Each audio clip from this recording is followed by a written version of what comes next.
As it currently stands, not one, not two, not three, but four teams in the Atlantic Division right now have a record of 4-4-1.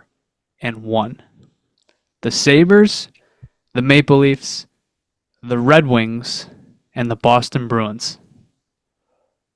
I didn't know it was four teams. I thought it was two. I knew Detroit lost in OT tonight, but I didn't think there were two other teams that had the same right. I thought the Maple Leafs are like 4-4-0. I didn't know they lost in OT. That's kind of nuts. The mid-Atlantic. It really is shaping up to be like not a good division this year. Florida is like running away with it. They've been without Barkov for But they're only five essentially and the three. last. They're 6-3-1 now. Oh, they won't. Okay, okay.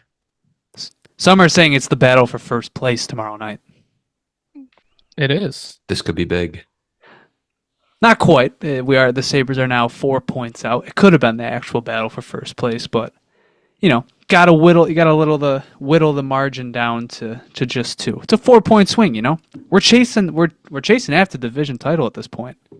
Yeah, we're Because right there. I don't know if you've heard, but the Sabres are back. Back to 500. I are think back. I think I did hear that somewhere. And I think I'm getting on the bandwagon now. I think they might be back.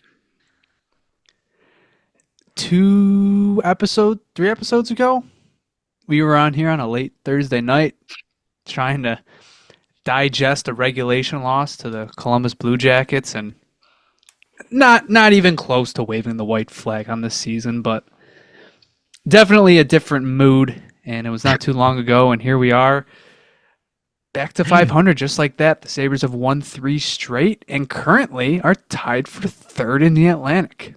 Bro, that felt like yesterday where I came on here with my glasses just like scratching my head. Like I was just like, bro, what the hell are we talking about again? We're 1-4-1. But we're back. We are so back. We're 500 and we're right there and we're going to take the division. It took us like almost all of last season to get on a 3-game win streak, and now we've done it early in the season. I don't know the exact date. I'm gonna try and find it quick, but I believe it was in February. Yeah, it was 9 games this season, and I think last season it was like 53. Yeah. That's how frustrating last season was. I feel like it's more normal for a team that usually get a 3-game win streak. I feel like it's more a testament to how horribly mid last season. Like they could not get their heads above or below 500. I mean, it was a running joke. It had to have been 3 or 4 times where they won a game and they played 2 days later, and everybody would be saying, okay, they're gonna lose tonight, and they would. Scheduled loss. But that's not the story of this year's team, seemingly. This is Lindy Ruff hockey, baby. We're living in it. In any case, welcome back to another episode of the Sabre Roundtable. My name is Jonah. I'm Christian. I'm JP. And as always, we will be talking to you about all things Buffalo Sabres hockey and even a little bit of the wider NHL. On today's episode, once again, only one Sabres game to talk about, but it was another victory. The Sabres have won 3 straight, are looking for their 4th straight Monday night against the Florida Panthers, who are back in town again. We'll talk a little bit about the storylines from that Red Wings game, Tage Thompson being a monster. And then we'll move on to quickly some Amerks talk. Michigan State was in town to play Canisius, our weekly This Team Stinks segment, which, if you take a look at the current NHL standings, there's one team that kind of sticks out and that we surprisingly haven't done 4 weeks into the season. And then we'll briefly touch on some NHL news, a couple extensions being handed out, some surprise demotions to the AHL, and even Lou Lamoriello back up to his old antics. So, the Sabres have won 3 straight. And in their first Goathead game this past Saturday, taking down the Red Wings 5-3. Immediately, I have to say, God damn it, I thought the Red Wings were going to do it again. I thought they were going to pull out a victory in a game they really had no business winning. I mean, it wasn't so much no business winning. It wasn't quite like some of the wins you've seen them pull out, like winning a game with 11 shots on goal. But it felt like we were headed in that direction. Or at least snag like an OT loss or something, like grab a point in the standings.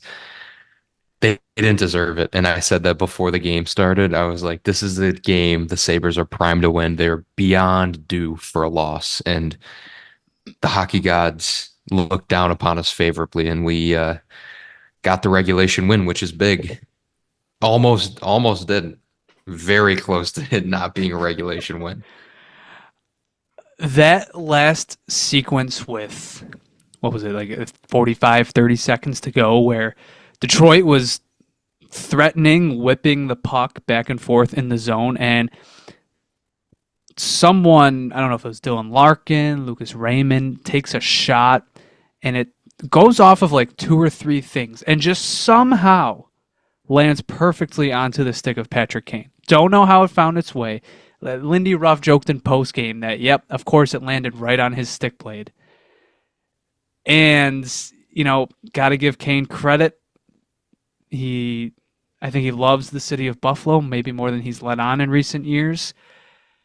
He missed. He hesitated on that shot, and then when he did shoot, hit the post, right onto Jack Quinstick, who sealed it for the empty netter. Yeah, you know what? I thank you. Bro was loyal to the crest. Yeah. Just a crazy overall sequence. I had a good chuckle to myself. It was funny. It was the first time all season where my heart was sort of pumping because I was like, they really need to get the 2 points here. And it was just funny. I tweeted out in the moment that it was shooting regression in real time. Legit.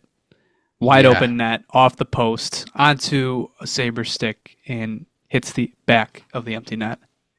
I was listening to that call on the radio, so I didn't even get a visual of what happened. I just heard Dan Dunleavy scream, I could only imagine. He hit the post. And then literally a half a second later, because the puck came right to Jack Quinn, all of a sudden I just hear, and Quinn buries the empty netter. I was just like, what just happened?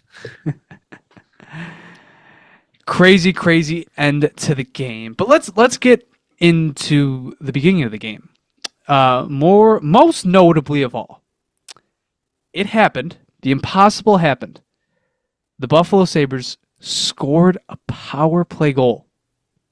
They did it. Like, your eyes did not deceive you. It happened. Jason Zucker getting his first as a Sabre, bar down on the power play. I mean, I don't even know what else to add because truly, I was in disbelief when it happened. Do not scratch your eyes. You are not dreaming. They scored on the power play after a record-breaking shot from Tage Thompson, hitting 104.7 miles per hour to Alex Lyon's pad and right to Jason Zucker, who buries it. And props to him. He's been fantastic this year in his role. First of all, ridiculous that Tage Thompson can reach 105 miles per hour with a shot. That is a Aroldis Chapman fastball. 2, I sent this to you guys in the group chat. The Utah LA Kings game was right after, and I kid you not, I think it was one of the first things that the Utah broadcast showed. It was a stat of Michael Kesselring. They were trying to flex that I think it was Friday night, had the hardest shot tracked in the NHL edge data. And it was like 103 miles per hour. And I'm like, well, someone didn't send the note to their desk. They didn't get the memo. They did not. But yeah, Tage Thompson setting NHL records. More importantly, the Sabres breaking one of the most unbeatable streaks you'll ever see in the modern day NHL. An organizational drought they broke. Was it actually? It's true. Yeah. The Amerks scored later that night, but the Sabres were the first broke like a 0 for 45 drought. I thought you were talking like this is the longest they've gone into a season without scoring a power play goal. Oh no, It has to be up there. Oh yeah, I Oh wish yeah. those Oh stats yeah. were out there, or I'm sure someone could figure it out, but that would take a while. It would take a lot of tracking. Yeah. Then we get to someone who, surprisingly, I think a lot of people deserve to give an apology. Tage Thompson, man. I don't think. I think now we are sort of realizing, but we're back to superstar status, without a doubt. 2 goals in this contest, plus the assist on the Zucker goal. Now he's up to 7 goals in 9 games, 11 points in those 9 games, a 63 goal, 100 point pace, and he's been the Sabres' best player from start to finish now. Yeah. Carrying the load of this team offensively now on that top line. Just, I think after last season, inevitably there were a lot of questions. Having 56 points after a 94-point campaign, obviously going to raise some eyebrows for all the wrong reasons. But here we are. He's back. He's scoring beautiful goals and just putting up superstar numbers. Yeah. I'm ready for a season of it, man. Every time he has 2 functioning wrists, he goes off. That is true. It is crazy in retrospect. And I say he deserves an apology because there was a lot of disrespect last season. And I played into it at times. It was really frustrating for the Sabres not to really... It was a tough season too, Well, it was, but it's like this is your guy. Like this is your guy on offense, and even as good of a season as JJ Peterka had last year, he capped out at 50 points. And Tage Thompson, who you're relying on to be, what he's being right now, I think at one point he went, 3 months without an even strength goal. I think it was crazy. Crazy frustrating, but I mean, context matters. He was wearing a brace in December when he came back from injury. Yeah. And just tough. How do you do that? How do you play the game with a wrist brace on? Like I could barely play it now without anything. With a wrist brace on? Are you kidding me? I couldn't imagine like the difficulty you'd have just, making a pass or shooting the puck. Like it has to inhibit you a ton. In any case, he is back. Tage Thompson is beyond back. The superstar label is back on him, and it feels good. You can walk into each and every game, and he's doing things that he would have done 2 years ago. There was that one slip pass that he had, somebody passed it to him behind the goal line as he was rounding it on his forehand, and he just redirected it. It's hard to describe without seeing it, but he redirected it to Peterka in the slot, behind his back. It's ridiculous. He's doing those funny things that you laugh to yourself. You're like, okay, that's just the arrogance is just on full display. He's playing frisky again. It's amazing to see. It's just silly, stuff you wouldn't even imagine doing in the middle of a game. He's back. Tage Nathaniel is back. So we get to the end of the game, and the Sabres had taken the lead. Bowen Byram getting his first of the season and a fairly lucky goal. And Jack Quinn buries that empty netter. And Dylan Cousins actually got a secondary assist on that Bowen Byram goal. I think it's good that, they both got points in this one. And I think for Quinn especially, just to have something to build off of. Just give me something. It wasn't, I can't say it was a great game for the both of them. It really wasn't. It was kind of just more of the same. But Quinn got the empty netter. Cousins got a point. It's something. It's great that Tage Thompson is playing the way he is again. But as we talked about, that third line isn't going to keep scoring forever. In fact, they were broken up last game just to see if Jason Zucker could provide a boost to Dylan Cousins and Jack Quinn. He was placed on their line. Yuri Kulik was bumped to the third line. Still no Zach Benson. Still no Abe Kubel. And it didn't do much. And I think this is what I want to ask you. So I don't think Quinn gets scratched now. They're obviously not scratching Dylan Cousins. It seems as if Abe Kubel is the first to come back. So what do they do here? First, who comes out of the lineup, if any, if Abe Kubel re-enters? I'll let JP answer this one first.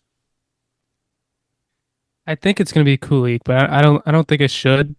But I also don't know if you have another option. I know the fourth line's been playing better, and I don't think they want to break that up right now. And with Abe Kubel coming back, like he doesn't even exactly have his ideal role right now, which would be on the fourth line because the Krebs, Mallenstein, and Lafferty have been doing better. So I don't know. I just think it's going to be weird putting Abe Kubel. What he was practicing on the second line this past day. Like I don't think that's going to spark Cousins and Quinn. I'll say that. I think I don't know. It's a good problem to have that our fourth line is playing good, and that we want to insert another really good fourth line, like bottom six player. But I don't know. I'd keep Kulik with Cousins and Quinn. I've been saying it. See, I think I'm going to build off of something that Jonah said previously. I think that Mallenstein, Lafferty, Abe Kubel line was brought in for a specific reason, and they were built to play in that fourth line role. I think, if not next game, somewhere in the near future, they're going to go back to that. So Krebs is going to come out. And with that, I think also Kulik is, I think those two guys are the first two guys out until there's an injury or someone's really not playing well. I think no matter how well Krebs plays, unless he goes on an absolute heater points wise, and this goes for Kulik too, I think those two guys are the first people to come out, no matter how good they're playing.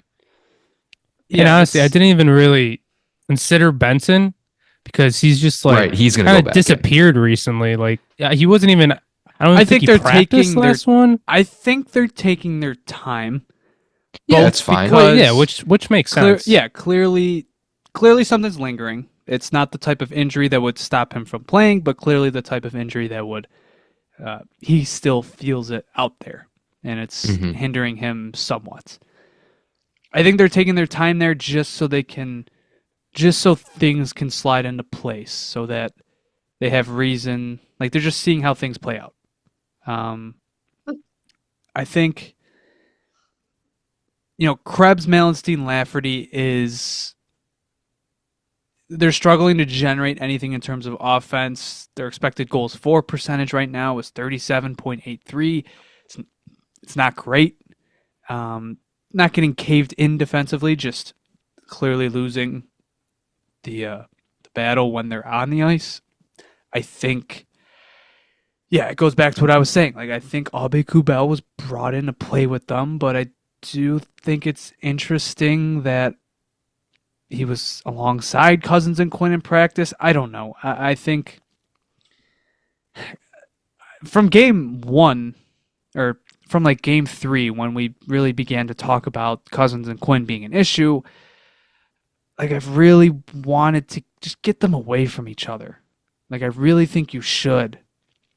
And I think last game kind of proved that maybe they were willing to do that, like break up. Like you were breaking up. Like the third line has been playing fantastic. There's really no reason to break it up, but Jason Zucker, they're trying to see if that would spark something, and it really didn't. So we're kind of at the point where I feel like you're running out of daylight here with the two of them playing together. But Lindy Ruff actually said something interesting in post game. He was asked about switching Zucker and Kulik, and he said he sees duos on the team. Like he sees duos that should play together. He didn't mention any by name, but given that they haven't separated from one another, Cousins and Quinn is conceivably one of those. I don't know. I feel like we're things are going good. They're winning games. They're still scoring a lot. I feel like we're probably 1 or 2 games away here of, the Tage line being shut down, or, something's just not going their way in a game, and then we turn and look, and Cousins and Quinn still aren't giving you anything. The third line has, their scoring rate has dipped a little bit. I don't know. I feel like we're pretty close to having that conversation where you just can't play these two together anymore. You got to switch something up.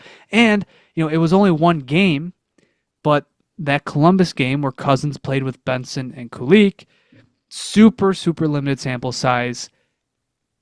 It was the line that he had the best numbers with. And I'm not blaming Jack Quinn. I'm just saying split that duo up. Put Quinn with McLeod. Or honestly, I don't think it would be the craziest thing in the world to put him with Tage Thompson. But I don't see that happening. Ruff also talked about post-game how he feels comfortable with the Tage line out there right now. I feel like that's a very interesting way of putting it. It's not just the offense. They're dominating defensively. Tage Thompson's numbers from last season on the defensive side of the puck, which we were wondering, is that just a one-season thing? Doesn't really seem that way right now. I don't think we should break up the top line right now, but if we're on the brink of breaking up Cousins and Quinn, I think you got to try and reunite the kid line before you separate them for good for now. I think you should at least try that. I'm not saying it's right now, but in a few weeks, if that line, falls off just a little, try switching it up a little. Give them Peterka. Maybe Peterka can carry them and get them going. But I agree. You might have to split them up at some point. It's just tough because the other lines are pretty much doing good. There's no spots really. I got a question, and this might be controversial, and this could get me canceled. How far away do you think we are from Dylan Cousins scratching territory? He's How far not away? gonna We get talked scratched. about Never. He's never going to get scratched. They're not Are going we to though? do it. Are we though? No, yeah, he's never going to get scratched. If Casey Middlestat was still on the roster, maybe, but Okay. they don't have another center to replace him. But you don't think it could get that bad? Is what I you're also saying. don't think it's I don't more. think no. It's more of the Quinn just looks. He looks bad out there. Cousins. Yeah, no, I don't he think doesn't Cousins, look great. Cousins is just not doing anything. Quinn is just why is he playing so bad? Why does the eye test look so awful? This guy does not look like anything from last year or the year before. I saw this theory floated out there. Do you think this is inevitably a system that requires a lot more forward checking, more speed? Do you think that's kind of playing a part in it? Quinn just isn't playing up to what maybe is being demanded? No, it definitely could. I mean, Ruffs runs an offense that is a lot more physically demanding in the offensive zone. And if you're a guy like Jack Quinn, who's not a very physical player, pure skill shooter type of guy, it might, drain your offensive metrics a little bit. You might not see as much of a offensive production in the offensive zone. But I have another hypothetical follow-up question for you. Put yourself in the shoes of Kevin Adams. Are you shopping Jack Quinn right now? No. Are you? No. It's been 10 No? games. Why? I need I'm to just say asking. I'm asking these Okay, questions. but I'm asking. you floated this idea in the group chat pretty briefly, so that I know this is where this is coming from. No, stop Okay. it. Okay. No, They- you want to you want to shop Cousins in mock trades or whatever, fine, because this is a trend. No, I'm not giving up on Jack Quinn. No, but Absolutely let's say we're over halfway through the season and the Sabres are in a playoff spot and he's still a black hole. Do you just keep scratching him? I don't think those two go hand in hand.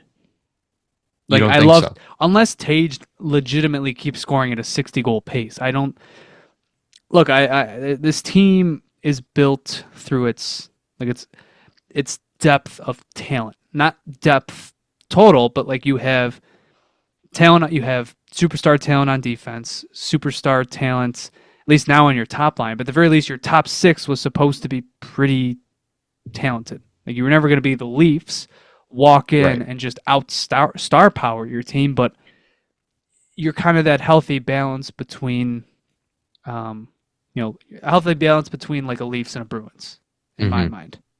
And listen, just putting this out there to cover myself. I am not saying they should trade Jack Quinn. I am just throwing hypotheticals out there in case, again, if we're, 60 games into the season and we're still seeing issues with him, and if you're making a playoff push at the deadline and you're trying to acquire that guy that will get you over the top, would you give him up to get Well, I'm yeah, not but saying he's good anymore, Nikolai Ehlers or someone well, else no, of you're that not. caliber? You can't. No, he's No. not. He's not. No, not Well, I'm him, saying but you wouldn't, someone. but Yeah, I know what you're saying, but it's not going to happen. Now I'm not like I get it. Like it's frustrating to see somebody be so bad, so weirdly, and for some people it's going to be okay. This guy's not good. Why is it? And when you inevitably go to, oh, okay, this guy has had an Achilles injury and what was it, a high ankle sprain injury? Back to back, 2 leg injuries. yeah, Is true. that the reason? Like, I get why people have that sort of thinking, but I need more time. I got a quote from our group chat. Oh, This boy. is from 2 days ago. Okay, Christian just said he's not saying wants to shop Quinn. Honestly, if I were GM Kevin Adams, I'd be calling every GM right now offering Quinn and a prospect and a pick for a legit top 6 guy. Bro's pulling receipts on me. Are you kidding me? I This just is had to banter. pull it out. This is banter, guys. Welcome back to the pod, JP. This is why we missed you. I just had to pull it out. Okay, JP, let me ask you something. Let's say a big name guy is out there. You wouldn't part with Jack Quinn to pick in a prospect for someone who is a legitimate caliber top line guy right now. This is what I'm not saying give up on him. I'm saying, would you do this? I do not think they will make a move like they did last year, like Mitts for a player this season. Like I think if Quinn is bad this whole season, I'm not opposed to the idea. I just don't think it's going to happen in season. That's not what I'm asking though. I'm saying, would you do that? Would you do that? A trade like that would not happen in season. You're avoiding the question. Yeah, but what player are we talking about? We talk about like Elias Pettersson, who's been struggling. Like, who are we talking about? He's a center. You're not gonna get him for Jack Well, then Quinn. who are we picking a talking about? prospect. I would say Nikolai Ehlers, but he's not. He hasn't been good, so I don't know. I guess I haven't done enough of my research at the moment. I'm sure there's a top winger out there who's available for trade. Maybe Trevor Zegras. I sound like such a no. You're not trading Jack Quinn for Trevor. No, what are we doing here? No. What are we doing here? Not God, Trevor Zegras. He's too one-dimensional. This is why small sample sizes are the friggin' worst, man. That's what I was just say. It's been 10 games. Like it's been 10 games. Even if Quinn's bad for the next 10, 15 games, he could still have a good second half of the season. Like I don't know. It's just it's too early in the season for me to really believe anything we're seeing right now. It's too early. I do like the conversation though. This has been a fun conversation. Yeah. Okay, but listen, what I'm trying to say is, like I said, 56 games from now, he's still struggling. I'm sure the trade deadline's probably around 50, 60 games. Do you trade him for like a Pavel Buchnevich or something along those lines? That's not. They just signed him for like 5 years though. Like I know. Like, I know, but like if he's like a solid caliber winger who could help your second line out, I'm just saying. I just feel like you think it's too early to jump ship? I would give him the whole season. Like okay. It's down seasons happen, and like I don't know, man. I just. But could Kevin Adams afford a down season from this team as a whole? Well, no, if Quinn is dragging them down. But I'll say they are dragging. They're not doing good right now, but we're still playing good as a team. Like we're still winning. True. It's not like we're, in last place, and they're a big reason for that. I think as long as the rest of the team is playing good, I think you can kind of push that to the side for now. I don't know about pushing it to the side because, like, like we were talking about, like that third line scoring, it's like you can't rely on that all season because eventually it's going to dry up at some point. Yeah, it You got will, to get that second line going somehow. but what if it doesn't? Like Jason Zucker, he could score If 20 ifs and goals a buts. season. He only has 1 goal this year so far. Like I'm not saying they're going to sustain this scoring the whole year. I just don't think it's going to fall off as much as people might Okay. think. I'd rather be prepared. And you know what? I'm cool. Like, I'm good giving them more time to, again, long season, could take some more games, but there's got to be a point where the GM says, hey, I got to do something to give this roster just a little bit of juice if they're still winning games in spite of their second line being dog water. If the third line's there, the fourth line's being, the fourth line that you brought in, and the first line's being an absolute wagon, and the second line's a big black hole, you got to do something. You're not going to fill it with prospects. You're not going to be able to, plug and play here and there. You got to go out and you got to get something. And Well, that's here's what an we discussed in the idea. You have offseason. $6 million still in Right, cap yes. space. Exactly. Like, wouldn't like Jason Zucker has been great, awesome. Guess what? He cost you $5 million of that. $5 million. Hey, spending money does not equate to wins. Let's look at the Nashville Predators. Oh my God. Just going to put that out there. Terry Bagul is like, see, I don't need to spend that. He's tweeting from his super yacht. I told you guys. I just want this feels like a really weird conversation to have when literally a month ago we were talking about extending Quinn. So it's just weird. It's I understand the conversation completely. It's just like it completely turned from the narrative from a month ago that we got to extend him. Yeah, I mean, I'm hoping he turns it around, but I'd still I'm do glad we didn't do that. Value's never going to be lower. I'd still do it. League minimum, fair. $835K. You want to trade him? I want to double down. I did want to bring this up, though. How many goals did Jack Quinn have in his first 14 games as a rookie? 9. 9 goals in his no first idea. 14 games? That'd be pretty crazy. That'd be 11. nuts. I'm gonna say 0. I don't know. He had 1. He had 1. 1 goal in his first 14 games as a rookie. It came 1, 2, 3, 4, 5, 6, 8 games in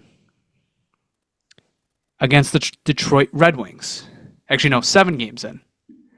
He just scored his first goal of the season 8 games in against the Detroit Red Wings. So So you're saying he's going to heat up, could be. It even wasn't though too it was long. an empty netter. It's so weird how I have like that whole season like just down to memory. Like I can tell you the game that the kid line was put together, and you can just see the points just start racking up. Isn't that sad, though? It is so sad. It's a team that didn't even make the playoffs, and that is literally your fondest memory of a hockey team. I did last thing before we move on from this game. The Sabres are now 4-4-1. What do you think they were after 9 games last season? 2-7. I'm going to say they were 4-5-0. Christian, you would be correct. Mm. JP, if they were 2-7, man, I don't think. I They think were Seth mid as Appert hell, would be dude. head I know coach they- right they- now. They were They so s- mid. They started off pretty bad. I mean, I know they lost the first 2 games. I don't know how it went after that. It's But the same thing as this season. They lost the first 2 games, and then they kind of, found a gamer here. I still remember the the reference I made to the car stalling out. They just kept winning and then losing games. well, the first 2 games this season don't count, but the first 2 games last season they do No, count. they count all right. They're They- in the loss column. They don't count in my books. So, amidst all of the weird Jack Quinn trade talk, we'll put a wrap on that Detroit Red Wings game. Overall, just another good effort. The Sabres outshooting the Red Wings 39-25. Just continuing to push play at 5v5. And I do have to bring up, while the power play did score a goal, they are still negative on the season because Detroit scored a shorthanded goal to tie the game at 3. So still work to be done there. While it's great they scored, still some worrying stuff. But they're winning games. We'll save the negative for when they deserve it. It's another good win, and don't look now that the Sabres are turning KeyBank Center into a place where they win games. Hockey heaven question mark? So the next game that the Sabres play, they will be taking on the Florida Panthers once again Monday night. Florida, who the Sabres put to 2-3 early in the season, or was it 1-2? They put them below 500. I don't know if they've lost a game in regulation since. They're playing well, and that's without Barkov. Sam Reinhart is at the top of the NHL leaderboard in terms of points. It's definitely not it's no gimme game. We knew that last time they played. It is no gimme. So big game Monday night. Once again, the Sabres are at home. I'll be going to that game. So hopefully they pull out another victory, and there's a chance they could be in second place by the end of the night. Tampa Bay, man, I had a feeling they would still be legit this year. They're going to fall off. Let them fall off, please. I am not saying I'm keeping my mouth shut about the Bruins, and I will be keeping my mouth shut throughout the entirety of this season. I am not. I think they are cooked. I don't know if they missed the playoffs. Not saying anything. But this team, they're really starting to show. Like Marchand's getting older. They didn't replace the top six winger they lost in Jake DeBrusk. Swayman's not having an insane start to the year. Lohrei sucks. That's some weird shade being thrown at Mason Lohrei. I think I saw something. He was like bottom of the league in like defensive metrics. Well, I wasn't surprised. He's not good. It's just weird you picked on him. That's all. Figured you would have gone. Just thought you would have gone after like the usual suspects, but all right. This is now a Mason Lohrei hate podcast. Did you guys see the Rask and Bergeron clip? I don't know what Oh yeah. I don't know what they were on, some watch party. Mm-hmm. Yeah, they were watching. Just like, oh my god. Oh. So good. Yeah, definitely enjoying this struggle to start the year. I'm seeing fans online, like that damn fan base, they cannot handle adversity. They are not ready for what's to come in the coming years. All of Boston can't. They're all spoiled brats, all of them. Every single sports franchise they have, they're just championships. Like they have a parade a year, so it's like, yeah, have a little adversity once in your life. It's funny because you're right. It's like since me and Joan are Red Sox fans and we're tuned into Red Sox Twitter, it's insane seeing the overreactions from them, and we're just sitting here like we're in the midst of a 13-year playoff drought. Like this is all right. Like it's okay. We got. Red Sox got some encouraging stuff going on. They're like ready to blow up the entire team. It's funny to follow that. Just ungrateful fans. Yeah, it wasn't too long ago where the Bruins had the Winter Classic against Pittsburgh, and it was at Fenway, and so the Red Sox owner was walking into the stadium, and this was when Rafael Devers, who for anybody that maybe doesn't know, he's like their franchise star. He needed a new contract, and they had let Mookie Betts, who's currently playing in the World Series, they had to trade him because they didn't pay him. Their captain, Xander Bogaerts, left in free agency. So, Devers was like the next guy, and they were totally booing him walking into the stadium, telling him they basically bullied him into signing him to a lifetime deal. It's pretty funny. A few years after a World Series win, by the way. Yeah. Crazy. Maybe we just need to hold them to a higher standard. Maybe we are too. We just get walked all over. Hey, Terry doesn't make any appearances, so we can't even do that. Right, yeah, we can't even call him out on anything. He hasn't shown his face other than the rough press conference. It was probably a few years. It's time to we need to organize another protest, clearly. The protest. Classic 2020 vibes. Before we move off this game, are you starting UPL again? Yes, 100%. Why would you start Devin Levi? I'm Somebody just make a bringing it up. case. I'm just saying. Somebody make a case Hey, for you me. know what? I'll make the little case. He played good against the Panthers last time. True, he Okay, did. I that's was there fine. for that. Um, I would unless Lukanen has a bad game, he's starting the next two. Yeah, yeah. He's starting Monday, starting Friday against the Islanders, and then Levi gets the start in Detroit Saturday night.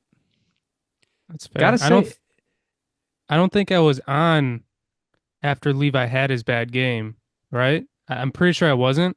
I just want to say, literally before that game, I saw people saying Levi's better than UPL. Even, some of our friends, they're like, "Oh yeah, Levi's better than UPL." After one game, oh, Levi sucks again. It's one just hilarious. He had one one of bad game. one of them might be a host on here. But did I say that? No, Okay, JP, go No, no, back. I'm I'm not even just saying that's a bad thing. I think it was a fine take. I'm just It's funny how after one game, everybody's like, "Oh, send Levi back down." Like I I legit saw didn't people say saying that. that. no, I'm just joking. Yeah, send him back. Let's call up Scott Ratzlaff. He just Yeah, signed his entry-level contract. yeah, yeah, Pull him out of the W. yeah. But I'm just saying, you got to get Levi back in the mix at some point. Yeah, he'll get the back-to-back against Detroit. It's not going to be an easy game, but oh well. You're the backup goalie right now. You had your chance if you put up. The Columbus game was a legitimately bad game. Like you could Hmm. make the argument they lost that game because of him. Columbus. Last thing, it would be fun to have a Friday night matchup against the New York Islanders with a 4-game win streak. Back at home, probably a sellout crowd. It'd be some good vibes on Friday. That's all I'm saying. Would be fun. Sellout crowd. I wouldn't. Hey, I'm going to that game on Friday, so if we can get that win on Monday, think it could be a big night. Okay. So that's gonna basically wrap up all our Sabres talk. One more thing. It is a common segment on the Sunday episodes we do. Concernometer. How are we feeling about the Sabres right now on a scale of 1 to 10? Last time we did this was I think it might have been after the Blue Jackets game. I think currently we've seen, well, through 9 games, we've seen a lot already. I think I'm going to ride with a 6.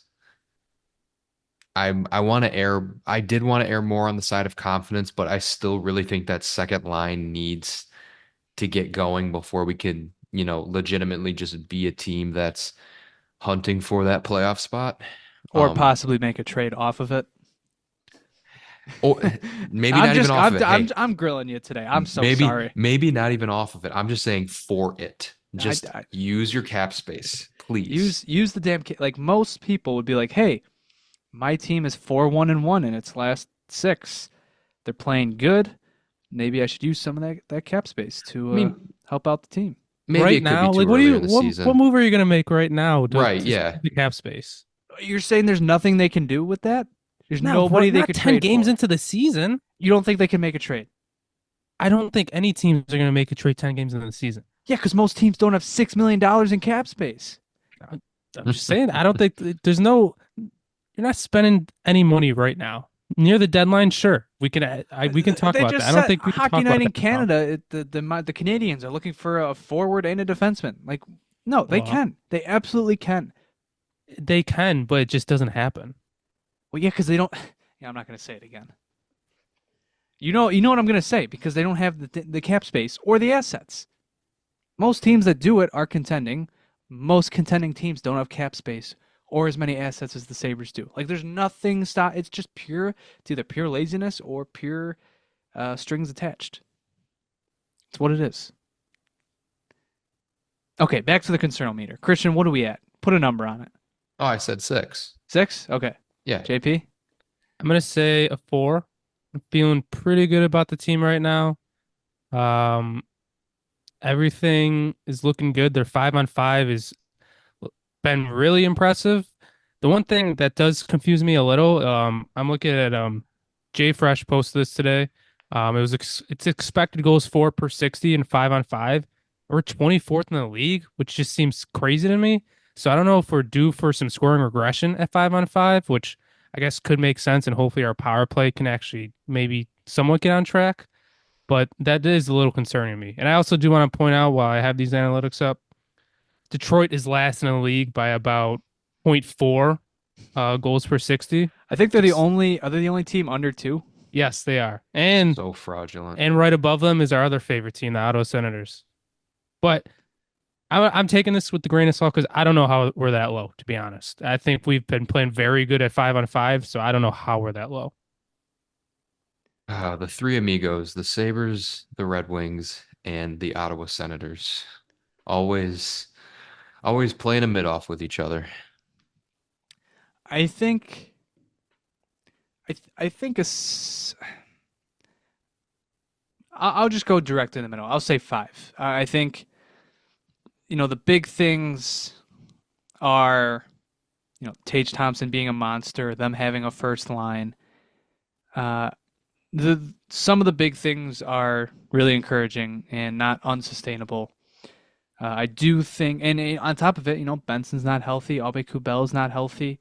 There's still things to look forward to.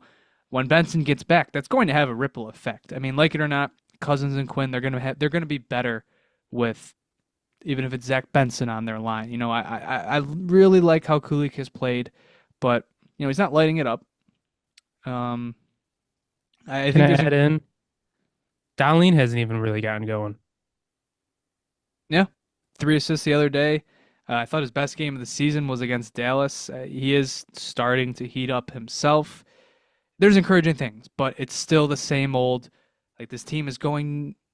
I won't say nowhere, but they're going to be a 500 hockey team so long as their second line is still unreliable and they have a negative goal differential on the power play, and their goal share, their special teams goal share is it's not great. So I'm going directly in the middle.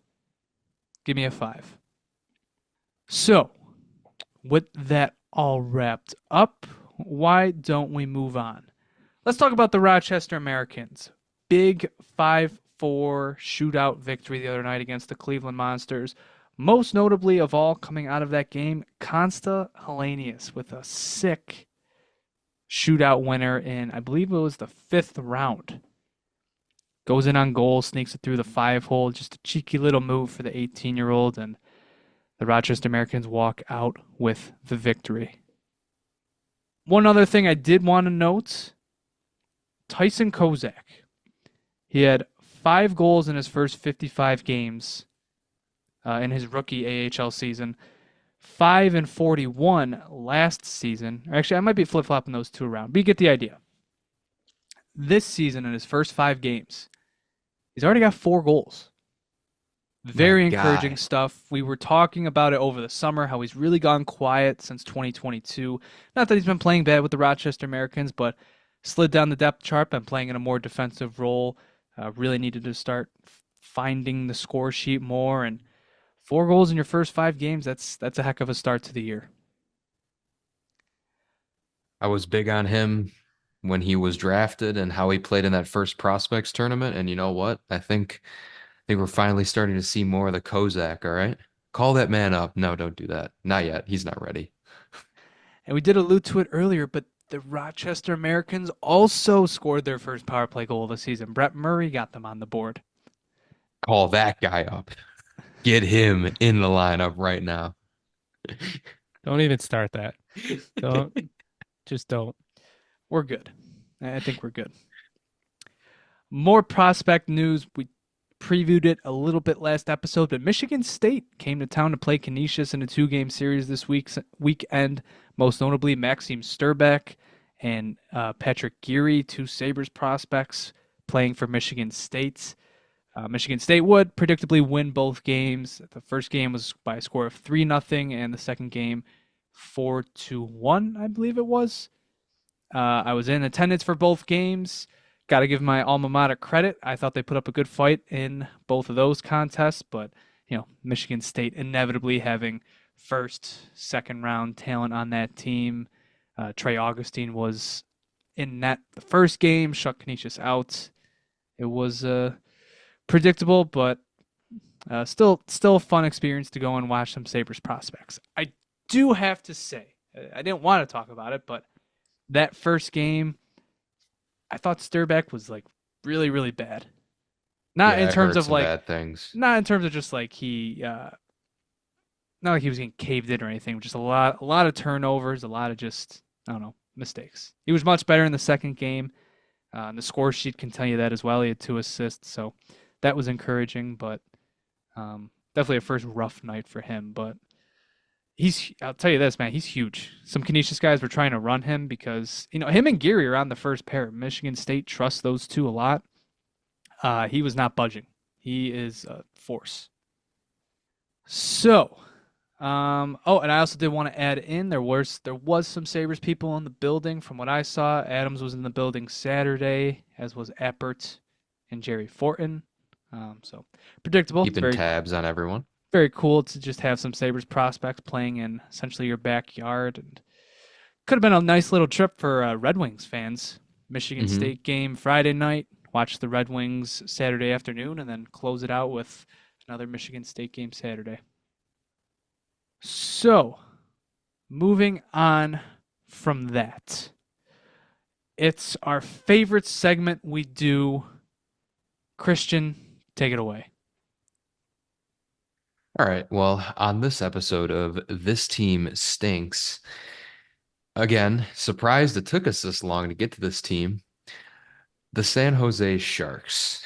Oh man, where do I even begin with this team, man? A team that has been winless through, nay, not one, but two of their first 9 games in the past 2 seasons. Zero, a big goose egg in the win column. You want to worded say that kind of again? weird, yeah. You said- You said they're winless in 2 of their and first now- 9 games. and not one, Oh, did but I? 2 of their first 9 games.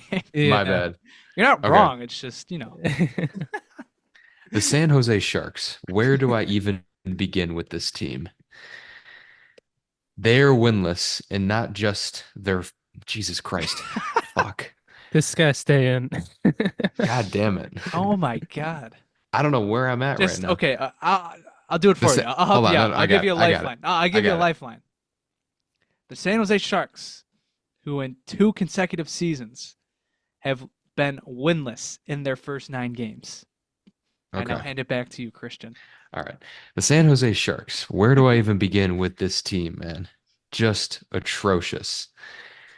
They're winless in their first 9 games of this season, and they went winless in the first 9 games of last season. They have a big goose egg sitting in their win column, and a little bit of an outdated stat here, but only 2 guys on their team right now are currently rocking a plus minus that is in the positive right now. Could you give me the 2 guys? They're both defensemen. And they both only have 1 point apiece. The only half decent defenseman on that team. Well, I guess is Jake Wallman one of them? No. Okay. Then I the couldn't only tell you. the a only defenseman other on that team. decent defenseman I know on that team is Mario Ferraro. Is he one? He is one. Okay, I couldn't tell you the other. I don't know. And I have no clue who plays the defense for other that guy, team.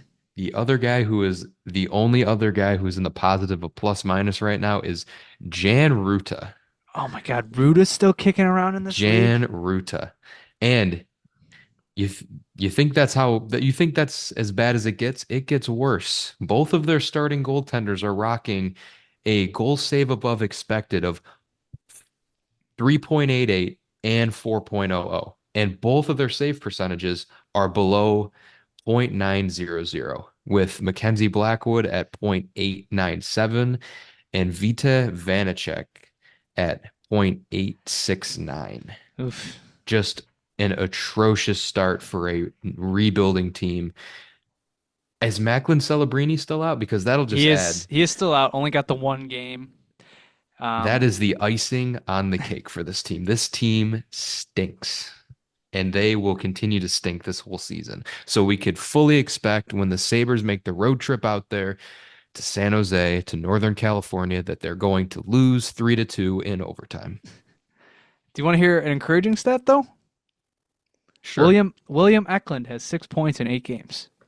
Man, Ah, William Eklund, that's all Eklund. we've been kicking for him for a long time, man. I remember that draft. We wanted him Wanted him like bad, so man. bad. I'm rooting We for him. did. I'm rooting for him. Sharks are basically like my second team anyway, so this still hurts. They're like it's them and the Blackhawks where they're in like that 14-15 Sabres territory, but like they're so far away from getting out of it. Like so far away. It's not, usually yeah, you have 1 or 2 years of tanking, and then you start to see a lot of improvements. Year to year, you obviously haven't seen, winless in their first nine. Will Smith was a healthy scratch the other night. Apparently, he doesn't look good. He might get sent down to Barracuda. So yeah, it's not great. Their team leader in points is Mikael Granlund of all people, but he has 10 points in 9 games, which is kind of nuts. Yeah, not a great start. That team does indeed stink. Jerseys are nice though.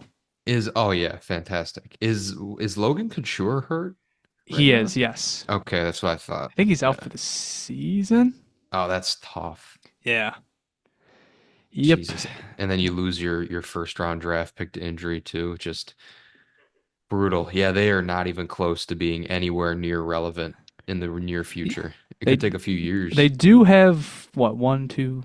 They have like 6 guys who are pointless. Do you want to know who doesn't? You know who isn't pointless? Cody Cece. He's got 1 assist. CC and he missed the Won the net by a trade. mile. -6 though. Not great. Michael Granlund is the only double-digit point guy for Yeah. the team so far, and Which is he's more than minus they had seven. last year. I remember when we did our first this team stinks with them last year. I think it was probably through like 10 games.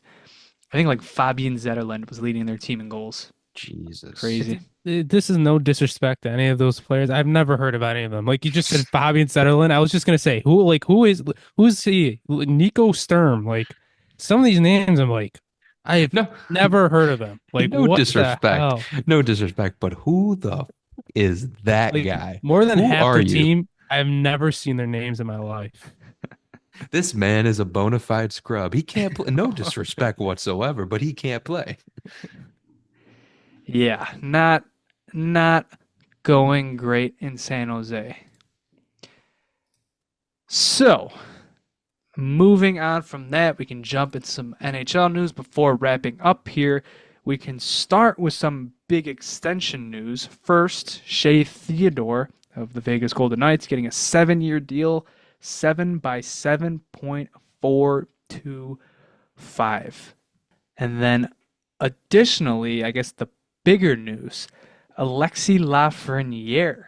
He who had been rumored to get an 8-year deal, but seems as if the Rangers they didn't want to go the extra salary that would take if they'd gone the extra year. The Rangers and Lafreniere settle at 7 years at $7.45 million. There was a lot of discourse about the Lafreniere one. Some people are calling it a steal. Other people were like, "Well, he only had 58 points last season." Where do you line up with this? It seems like, I mean, a few years ago, you were talking about him being one of the biggest busts in recent memory, but props to him. He turned it around. Um, I don't think he only had, yeah, you're right. He only had like 50 something points. I don't know if he was worth that money yet. I think if it were me, I maybe would have bridged him and then see where I was at 2 years from now.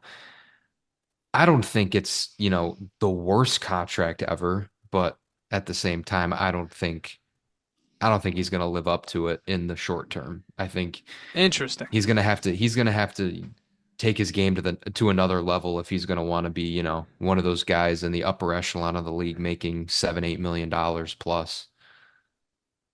I think it's steep, but it does kind of remind me of like the Cousins and Tage deals. They're Mm, paying for what they hope he becomes. So right.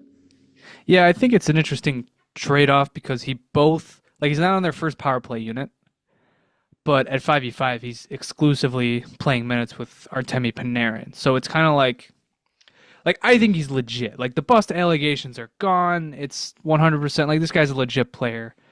I think he's basically on the same tier as like JJ Paterka. So, and I think we've talked about the 7x7 being the basis for the next Paterka contract. So I think it's kind of the same deal. So I guess it's like if Paterka signed and people called it an overpay, like if Paterka signed that deal and people were calling it an overpay, or like you guys said, maybe like a little too soon, would you agree with that? I think Paterka's a different case. I think Well, it's well, definitely a different case. This is the second, Lafreniere signed a bridge deal. This is his first big contract. There's UFAs to be bought there. Plus, he's got the first overall pick pedigree, all that stuff. true, So yeah. it is different, like you said. Yeah, I mean it is very similar to where JJ is now. I mean, they're both basically playing on the first line exclusively. They're both producing.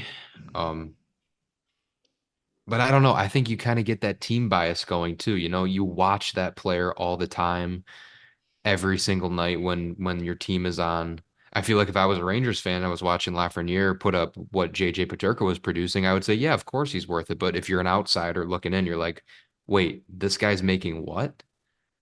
But you're just not as tuned in. So if they were making the same amount, I think it's rational to think that way. Keeping with the Rangers, big transaction going down. Matt Rempe to the AHL. Emphasis on big. Who could have seen this coming? Who could have seen this coming? Well, Maybe What happened to the game I loved? I think it was being done because he was getting scratched. Like he just wasn't playing. So I guess that's more like the more they. It's kind of like we're gonna talk about Tristan Jarry, and it's like, oh, Jarry just he's got to play games, got to get his head in the right place. I think that's what they're trying to frame the Rempe thing as. I don't know. I don't see it that way. I see it as like, yeah, this is pretty inevitable. I mean, maybe instead of practicing fighting this offseason, maybe you should have practiced your game. How about that? I mean, come on. I This is the forget. stupidest Yeah. video that Who came was out he? in the He was offseason. yeah, he was training with wasn't it like a former NHL goon? I don't know. What is bro training for? Yeah. The guy's and like his brain is gonna be mush if he keeps up this streak. Like seriously. Like he's training to fight on it's crazy. Yeah, the Hold on now. NHL. He might be cooking. The NHL might be developing a lawsuit in real time here.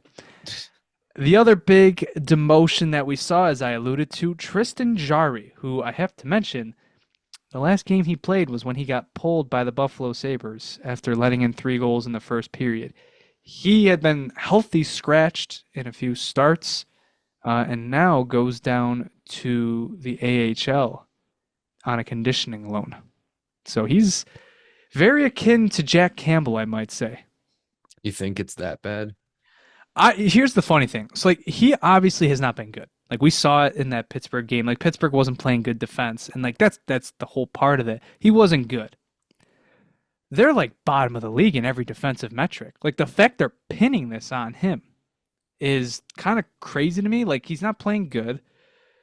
It's like I don't think he's been unplayable, You're or at not the very helping him least, at it's all. like he's bad and their defense. It's just kind of like it's like a snowball effect. Hmm. Like Jack Campbell was, it's the Oilers. They're gonna outplay every team, and he was just letting in 4 or 5 goals every start. So I get it. I'm sure if you're a Pens as I'm sure Pens fans think that this is deserved, but I don't know. Kind of seems a bit extreme to me. Lastly, huge signing in the NHL. Matt Martin is back with the New York Islanders. He signs a 1-year NHL contract. He seems like a player like of a bygone era, but it's kind of cool to see him stick around. He just seems like the most normal type of guy in the league. He just seems like a real lunch pail dude. He just goes to work, grinds out on the fourth line, and then goes home. Classic Lou Lamoriello signing. Yep, that comes in the aftermath of the Anthony Duclair news. So, they could have called up Pierre Engvall, but seemingly they chose to sign Matt Martin instead. So, interesting roster decisions going on there. Perhaps the Sabres will see Matt Martin in the lineup on Friday. The Islanders are playing pretty well this season, so I can't make fun of them too Ugh, much. God, how's that team still? Currently Lou does they dark magic, man. I don't know what it is. currently they're 3-3-2, so nothing spectacular, but it's not the worst start to the season. I mean, the Penguins, who we were just talking about, are 3-6-1. Ooh, I didn't realize they lost that many games since they played Yeah. us. Had to be a milestone night. Only reason we lost. Yeah, it's true.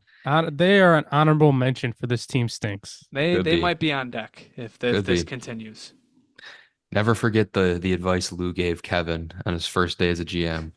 Put a hose in Oh your yeah, desk what was like put a because you're put gonna a be hose. putting Oh my god. because you're Putting gonna be putting fires out out. fires out everywhere. You just knew as soon as Adams started, and for anybody who doesn't know, it was in the Blue and Gold Insights Q&A this summer. He was just telling a story, his first year as GM, and Lou Lamoriello was a part. I can't even describe the story. I forget, but you just knew as soon as he brought up Lou Lamoriello, you knew it was going to be a good story.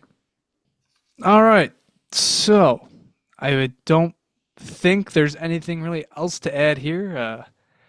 Looking at some NHL scores tonight, the Detroit Red Wings did drop to 4-4-1 in an overtime loss to Edmonton Oilers. Ottawa is currently down 1-0 after 1 to Colorado. Montreal, man, I just keep friggin' hanging around with their early season starts. I'll bring it up. Cole Caulfield is currently goal per game. New Jersey also won tonight, so Did you say earlier in the episode? Did you say 4 teams were 4-4-1? I believe so. Unless they It's updated this. 5. Oh, it's 5? Or maybe I It's meant okay, 5. I meant 4 tied with Buffalo. Really? Yeah, the Bruins, the Canadians, the Red Wings, the Oh, the Maple Canadians Leafs, now. Well, the now the Sabres. Canadian. There you go. So there's a live update for you. The Montreal Canadiens make it 5 teams that are now 4-4-1. That's crazy. So does that mean that Senators are currently last in the Atlantic? Yep. And they're above 500 too. That's what makes it funny. Yeah. They've also played 2 less games, so Yeah, they have the ground to make Still, up. it still looks funny. Yeah. But I think other than that, that's going to do it for this episode. Sabres versus Panthers Monday night. We will talk to you guys maybe Thursday this week. Depends. If not, maybe we'll talk to you guys Sunday. We'll just recap each of the 3 games the Sabres have this week. Last thing here, score predictions for this week. So it's Sabres versus Panthers, or not score predictions, but record predictions. Panthers, Islanders, Red Wings. What we got? Give me 2-1. I think we're 2-1. gonna beat the Islanders. I think we're gonna beat the Panthers, and I think we're gonna lose to the Red Wings. I will also say 2-1, but I'm going to say a loss tomorrow night, and then they win the next 2. Interesting. I am going to go 1-2, just to be on the safe side. Boo. Tomorrow could go either way, and stupid things happen on the second half of back-to-back, so gonna go conservative here. I hope I'm wrong. Currently, we're all 4-5 on the season, so Not bad. Not bad. All right, that's gonna do it for this episode. We will speak to you guys at some point later this week. If you want to follow us on Twitter, you can follow us at the Sabre Report, also on Instagram and TikTok at the Sabre Report. If you watched or listened to this on YouTube, thank you very much for listening. Be sure to like, share, and subscribe. If you want updates of the pod, you can follow us on Twitter at Sabre Report Pod. Big win for the Buffalo Bills today against the Seattle Seahawks. Our friends over at the Buffalo Sports Talk podcast will surely have an episode out later this week to recap that and preview next week's divisional matchup against the Dolphins. So stay tuned for that. They do great stuff over there.